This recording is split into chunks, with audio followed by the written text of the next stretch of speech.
Many powerboat drivers looking for a new kind of thrill are turning to jet sprinting. It's the one form of racing where the design of the course has a major bearing on driver performance.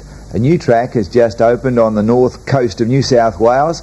How does it stack up? Let's find out as we go there right now.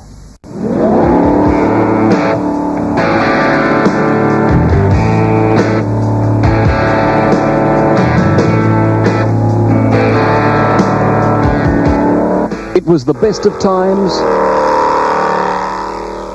It was the worst of times.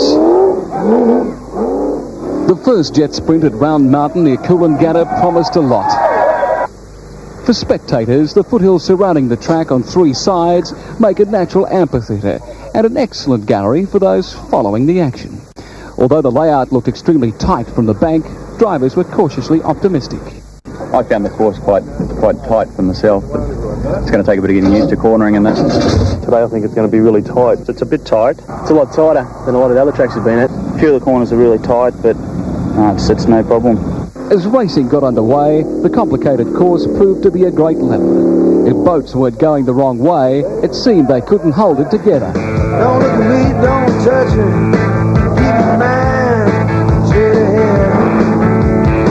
Don't get the funny ideas about it. You wish that we did.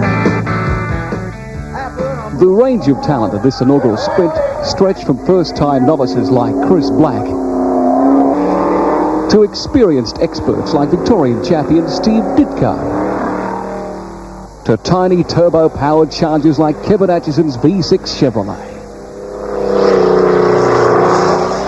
Smooth and steady was the secret to success. The sudden increase in power as the turbo cut in had Kevin constantly wrestling the boat and literally leaping out of the water.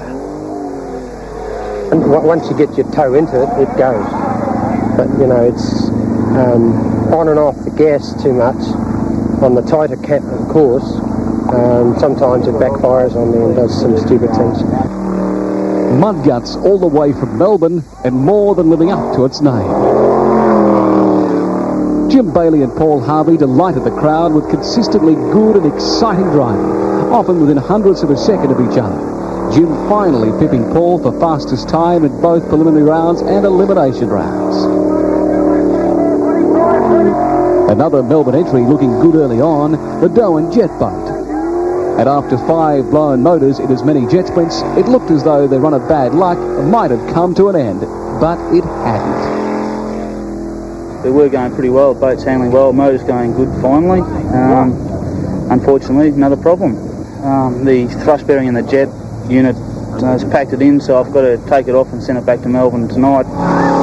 Bad luck also for one of the first-timers, Warwick Watson and Tim Simpson plunging into the deep end, jet sprint style. One side, get him out. A few seconds, one out.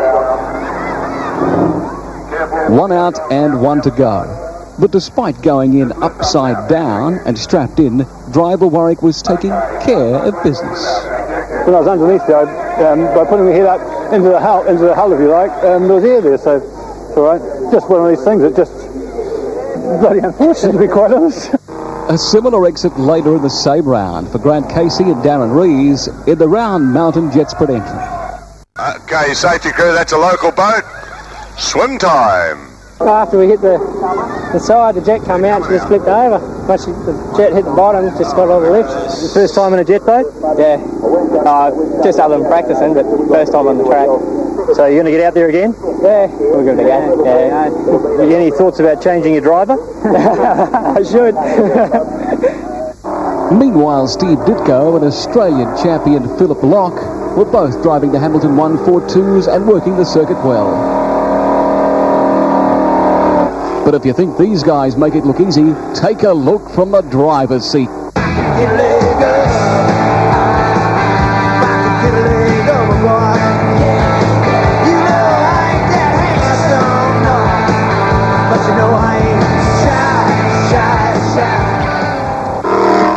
As the afternoon elimination rounds wore on, quite a cheaper had stolen a march on the two champions and slipped almost unnoticed into the lead.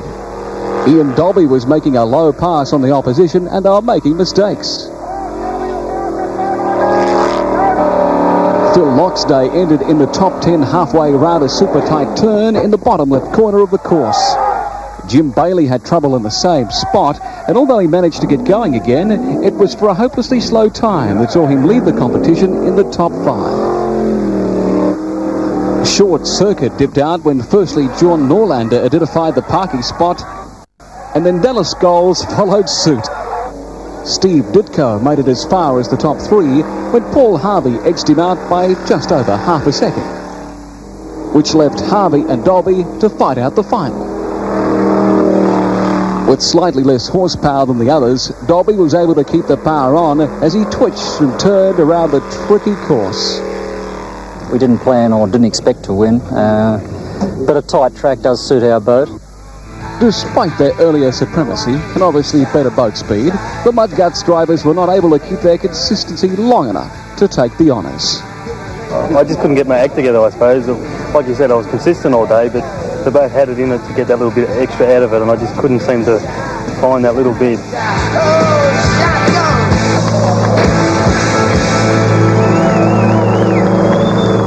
Great pictures, a lot of fun. Those drivers throwing those jet sprints around like rally cars.